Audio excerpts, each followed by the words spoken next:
Assalamualaikum everyone. How I did how I got 90% से above percentage. So basically I'm gonna share my metric percentage जो कि मैंने आप लोगों को बताया था. For MD CAT metric भी कुछ importance रखता है because metric के अंदर आपका 10% metric का include होता है आपके MD CAT में. So today I'm gonna guide के सबसे पहले मैं आप लोगों को बता देती हूँ कि what was my percentage. My percentage was 93 in metric. And मैंने मैट्रिक जो है वो फेडरल बोर्ड से पढ़ा था और उस time I was the student जो सिर्फ पढ़ती है और मैंने अपनी ना स्टूडेंट लाइफ ऐसी गुजारी है. मैं आपको पर्सनली बता रही स्टूडेंट लाइफ ऐसी गुजारी है जैसे होता है ना कि वो बच्चा एग्जिस्ट ही नहीं करता लाइफ में. ठीक है, मतलब नो बडी. मैं ऐसे थी, I was like no buddy for everyone, for my own self. मैं सिर्फ पढ़ाई करती थी उस टाइम में. लेकिन once I get into a med college now जैसे अब आप मुझे देख रहे हैं on my YouTube channel and I'm like very in everywhere. अल्हम्दुलिल्लाह मतलब 9 में 93 थी and मेरी जो 10 में दोनों को मिला के 92 हो गई थी. So how I get 93% in my metric. So what was the tragedy that I used for myself. So this is basically a very basic tips that I want to give you. सबसे पहली बात तो ये कि मैंने पढ़ा कैसे था. मैंने कैसे पढ़ा था मैं आपको बताऊँ. मैं एक ऐसा स्टूडेंट थी जो यूनिवर्सिटी स्कूल से आते साथ सबसे पहले बुक्स खोलती थी and I start learning each and every chapter. और हर चैप्टर को मैंने उसको लिख के याद किया था. यानी अगर कोई भी चीज़ पढ़ रही हूँ उसको पहले लिखूंगी फिर उसको याद करूंगी. So I just start making it. तो ठीक है, आपके बहुत सारी चीज़ें होती हैं तो इसलिए आप मेनली जो फोकस करते हो ना, आप फोकस करो कि आप बेसिक्स 9-10 की बहुत अच्छी करो.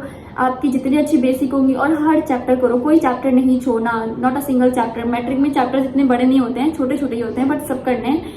और जो ना आंसर्स की हेडिंग्स, जब भी आप कोई भी क्वेश्चंस देखते हो ना उसकी बहुत ज़्यादा हेडिंग्स बनाओ. फॉर एग्जांपल मैं आपको एक पैटर्न बताऊंगी जो मैंने हमेशा फॉलो किया है और मैंने ये कहाँ से सीखा है. ये मैंने फेडरल से नहीं सीखा, सिंध बोर्ड से सीखा है. जब मैंने 11th-12 में सिंध बोर्ड रखा था. बट मुझे लगता है कि आप लोग यही फॉलो करें. बहुत सारी हेडिंग्स बनाएं. अब हेडिंग्स भी इन अ सेंस के जब आप कोई फॉर एग्जाम्पल एक छोटी सी एग्जाम्पल देती हूँ कि एनर्जी है. ठीक है, आपने एनर्जी की हेडिंग डाली, उसके नीचे डेफिनेशन की हेडिंग डाले.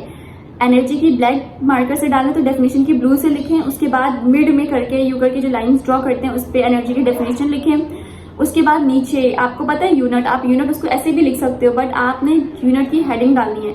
आपने यूनिट की हेडिंग डालेंगे जैसे डेफिनेशन की डाली उसी कलर की बॉल पेन से उसी कलर के मार्कर से आपने यूनिट की डेफिनेशन की हेडिंग डालनी है. मैं कभी आपको करके दिखाऊंगी. ठीक है, बिकॉज मुझे लगता है कि जो बेसिक पैटर्न होता है ना, आप किस तरीके से लिख रहे हो चीज़ों को, वो भी बहुत मैटर करता है मैट्रिक में भी और FSC में भी. ठीक है, यूनिट की हेडिंग डालनी है, उसके यूनिट लिखना है उसके आगे. और लाइंस की जगह ना कोशिश किया करो हेडिंग्स में करो चीज़ों को. ठीक है, यूनिट लिख लिया. उसके बाद फिर आपके पास फॉर्मूला आता है, फॉर्मूला लिखो. फिर आपको पता है टाइप्स भी आपको पता है ना कि there is 2 types of energy, potential energy, kinetic energy. तो just give the heading of types. उसके बाद 1 और 2 दोनों टाइप्स की लिख लो. अगर लॉन्ग क्वेश्चन है तो दोनों टाइप्स को फर्दर डिफाइन करो, उसकी डेफिनेशन लिखो, उसका यूनिट लिखो, उसकी कोई एक्स्ट्रा चीज़ जो उसको डिफरेंशिएट करी दूसरी से वो लिखो. और अगर कोई डायग्राम है किसी भी चीज़ की, फॉर एग्जांपल कोई बायो की चीज़ है तो उसके साथ डायग्राम ज़रूर बनाओ. मैं आपको एक चीज़ बता दूं, पेपर के अंदर जितनी ज़्यादा डायग्राम होती है ना, आपका पेपर उतना ज़्यादा अट्रैक्टिव लगता है. ठीक है, चाहे डायग्राम जैसी भी हो. आपको पता है शॉर्ट 3 मार्क्स का आता है. जब मेरे टाइम था तब 3 मार्क्स का आता था. उस टाइम में मैं उस 3 मार्क्स के लिए यूनिट, फॉर्मूला, डेफिनेशन, टाइप्स और उसके अगर यूजेस हैं, उसकी इंपॉर्टेंस, उसका एडवांटेज, डिसएडवांटेज, जो उसका मुझे आता है ना मैं सब लिख के आती थी. स्पेसिफिकली ये सिंध बोर्ड स्टूडेंट्स के लिए जो भी आपको आता है ना वो सब लिख कर आओ. ठीक है, और अगर उसकी कोई डायग्राम है तो डायग्राम भी बनाओ, जरूर बनाओ उसकी डायग्राम. क्योंकि वो जो डायग्राम है ना वो सिर्फ आपको हेल्प नहीं करेगी, वो एक अच्छा सा इंप्रेशन लाएगी. चेकर के चेकर देखिएगा, बोलेगा वाओ इतना इंटेलिजेंट बच्चा है कि सिर्फ 3 मार्क्स के लिए इसने डायग्राम भी बनाई.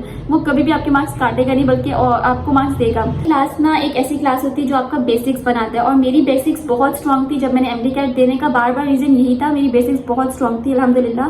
बिकॉज मेरे मैट्रिक के अंदर 93% आया था. मैं आपको ये नहीं कह रही कि मेरी ज़्यादा आई थी, हो सकता है कि इससे भी ज़्यादा बच्चे इंटेलिजेंट हों जिनकी 96 है. बट मैंने क्या स्ट्रेटेजी अपनाई थी और मेरी सिस्टर ने क्या स्ट्रेटेजीज यूज की थी, उनकी 96 है. देखिए, मैंने और मेरी सिस्टर दोनों ने फेडरल बोर्ड से पढ़ा था. बिकॉज उस टाइम में ये था कि हम दोनों बहुत पढ़ने वाली थी और सिंध बोर्ड का एक कॉन्सेप्ट है, आपको अभी भी पता है, सिंध बोर्ड में परसेंटेज हाई नहीं आती. तो हमने सोचा कि हमें कम परसेंटेज नहीं चाहिए, हमें हाई परसेंटेज चाहिए. ठीक है, उसके लिए मैंने फेडरल ज्वाइन किया था. और फेडरल को ज्वाइन करने का मेरा मेन रीज़न यही था कि मुझे परसेंटेज ज़्यादा चाहिए, सिंध में इतनी ज़्यादा नहीं आती.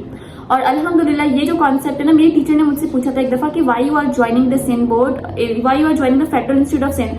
तो मैंने लिटरली उनके मुंह पे बोला miss because I want a good grades and good percentage like more than 90। हमारे स्कूल में सिंध की 89 से आज तक हाईएस्ट कभी नहीं आई थी, और फेडरल में जितनी भी हाई लाइक 96 95 आती थी बहुत। क्यों? बच्चे पढ़ते हैं, मेहनत करते और रिजल्ट मिलते थे, लेकिन आपको सिंध बोर्ड में नहीं मिलते थे। तो मैंने जो ज्वाइन किया था सिंध बोर्ड नहीं किया था, फेडरल बोर्ड ज्वाइन किया था इन मैट्रिक एंड आई गॉट 93%। मेरी सिस्टर ने ज्वाइन किया था federal board and she get 96%। Overview में आपको बता देती हूँ कि हमने कैसे पढ़ा था। कोई भी चैप्टर है ना, मुझे अभी भी याद है एक चैप्टर, कोई भी चैप्टर हम पढ़ते हैं ना तो मैं उसकी हर ईच एंड एवरीथिंग पढ़ती थी। लाइक आप फिजिक्स की बुक में एक ब्राउनियन मोशन वाली मुझे आज भी याद है, मेरे पेपर में आई थी ब्राउनियन मोशन और मुझे आता था, लेकिन मैं ना मतलब बाई चांस चीजें भूल गई थी ब्राउनियन मोशन कि वो क्या होता है ना। मुझे इतना याद था ये बुक होती है, बुक के इस जगह पर जो है ना ब्राउनियन मोशन वाला चार्ट बना हुआ था। मुझे ऐसी चीजें इमेजिनरी में हर चीज इतनी पक्की याद थी। तो मैं आपको बताने का ये मकसद है, कोई इमेज भी है ना उसके नीचे अगर एक लाइन लिखी है ना कि ब्राउनियन मोशन होता है, ये random motion is called Brownian motion, तो उसे भी पढ़ो, उसको भी स्किप नहीं करो। एंड मैं आपको पर्सनली अगर सजेशन दूं ना तो take federal board even in the first year, even in the सेंट बोर्ड, ठीक है।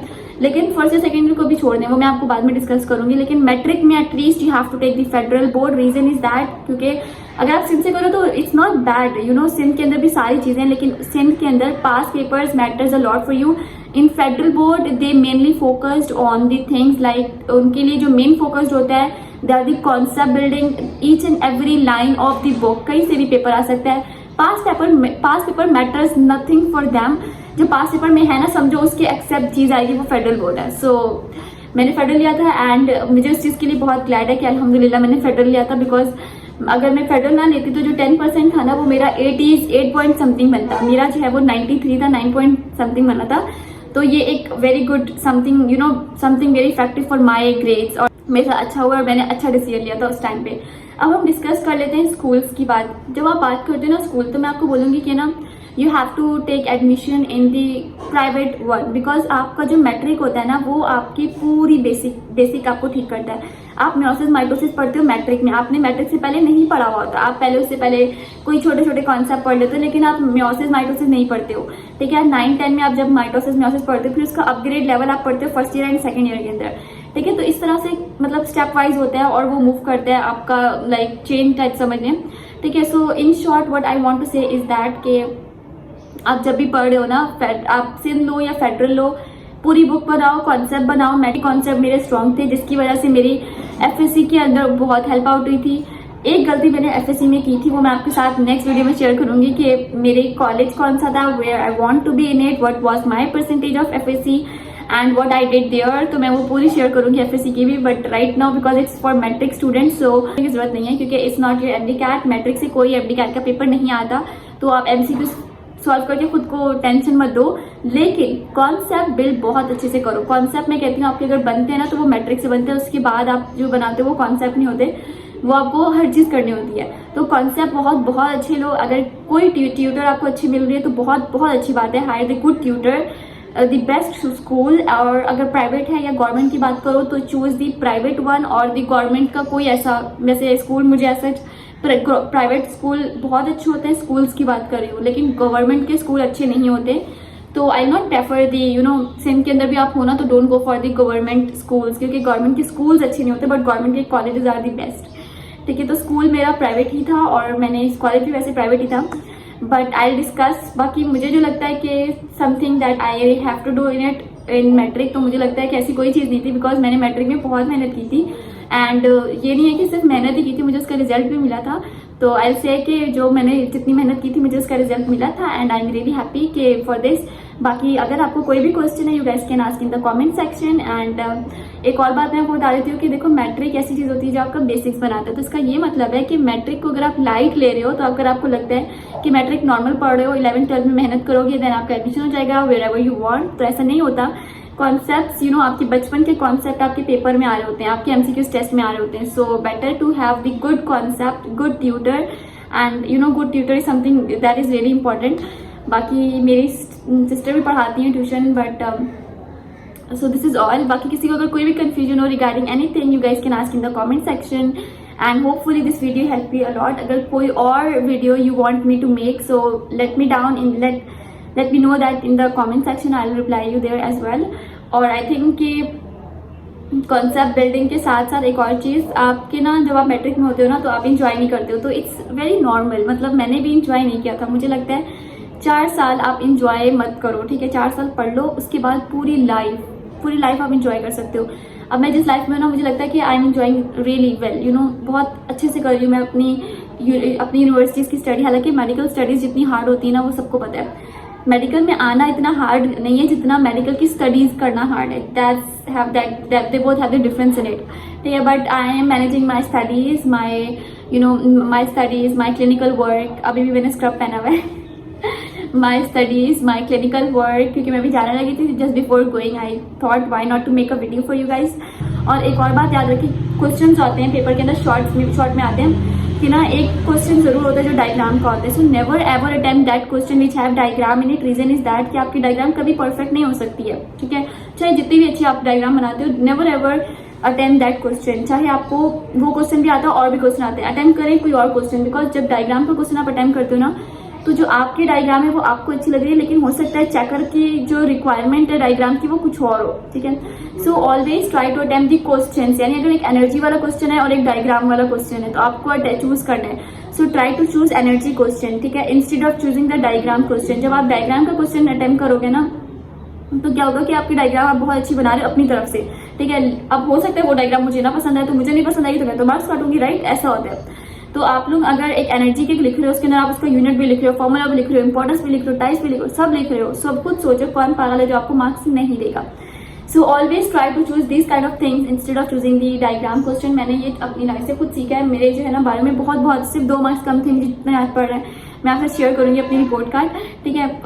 इस तरह करके था कि बहुत कम मार्क्स मेरे कम थे, तो मैं आपको यही प्रेफर करूंगी। और मुझे जितना याद आ रहा है कि मेरे मैथ्स में भी शायद 1 या 2 मार्क्स कम थे। और मुझे एक चीज़ याद है कि मेरा 8 में जो है ना 99 मार्क्स आए थे 100 में से। और इस तरह की कुछ चीज़ें मुझे याद है, जो कि अब जाहिर है मैं तो इतना दूर अरसा हो गया मैट्रिक किए। अब आप एक और चीज़ याद रखिएगा, डायग्राम के question never ever attend the diagram questions, क्योंकि जब भी आप उसे अटेम्प्ट करते हो ना, तो डायग्राम आपको अच्छी लगे, हो सकता है मुझे ना अच्छी लगे। So don't take the risk का फैक्टर तो लेने का नहीं है। अब आपने क्या करना है, आप उसकी जगह कोई और क्वेश्चन अटेम्प्ट कर लो। You have so many question, you can attempt the different question, so it's gonna be more better. सही है, तो आप लोग ऐसे कर दिया करें। मैंने अपने टाइम में कभी भी डायग्राम के क्वेश्चन अटेम्प्ट नहीं किए, जबकि मैं दूसरे जो क्वेश्चन अटेम्प्ट करी ना, अगर उसके अंदर डायग्राम है तो मैं जरूर बनाती थी। मैं डायग्राम, मेरी जो पेपर था ना, it's like you know black, blue and some pencil, a lot pencil. हालांकि बच्चों के पेपर पेंसिल नहीं होते। और मैं आपको बताऊं कि आपका जो पेपर आता है ना, अगर लाइंस नहीं डली होती ना, तो दोनों तरफ से लाइन डाला करें, क्योंकि ये एक बहुत अच्छा इंप्रेशन देती है चेकर को कि आप दोनों तरफ से सीक्वेंस करके।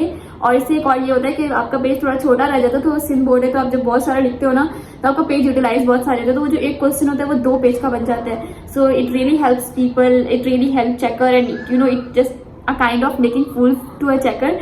और मुझे लगता है कि ये बहुत अच्छा इंप्रेशन देता है। और मेरे पेपर्स में मैंने ऐसे किया था, तो मुझे बहुत अच्छे रिजल्ट्स आए। तो आई एम थिंकिंग कि you have to follow this thing as well. और हेडिंग ज़्यादा से ज़्यादा डाला करें। सो दिस इज आप, hopefully you guys love this video. If you have any query regarding anything about the matric, so do let me know in the comment section. Also guys, subscribe my channel. Most of you are just watching my videos, not subscribing. That's not good thing, ठीक है। we will have a different videos in it, inshallah taala. और कोई भी question है, you have to ask in the comment section. And I love this.